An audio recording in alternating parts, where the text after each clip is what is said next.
আজকে সন্ধ্যাবেলায় মনটা একটু কফি কফি করছে, তা দিদিকে বললাম তুই একটু করে আন। ও করেছে, তাই আমাকে জিজ্ঞেস করছে কেমন হয়েছে। আমি বলছি ভালো হয়েছে। ও বিশ্বাসই করছিল না। তারপরে দেখো দিদি আর ঘন্টু একটু খেলা করছিল, ওকে ফোন দেখাচ্ছিল, ঘন্টুকেও দেখছিল।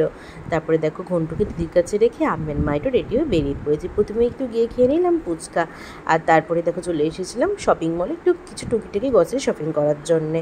আর দেখো আমি প্রথমে ওখান থেকে দুটো ম্যাগি নিয়ে নিয়েছে, মা আমার জিনিসপত্র কিনছে, আর মাকে বলছিলাম মা এই কফিটা কিনে দাও। মা বলছে এটা শীতকালে এলে কিনে দেবো।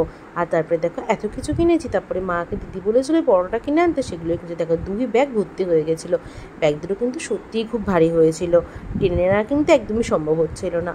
আর তারপরে দেখো ভিডিও করার জন্য মাকে বলছি মা একটু দেখাও না দুটো ব্যাগ। মা বলছে কী করেছে দেখাও। দেখো মা বলছে এত ভারী ব্যাগ টেনে তোলা যায়, তোলো কোনো রকমের একটা। আর তারপরে দেখো টোটো গাড়ি করে বাড়ি চলে এলাম। আমাদের না এখানে প্রচুর গরম পড়েছে, এই গরমে না একদম ছাড়া থাকাই যাচ্ছে না।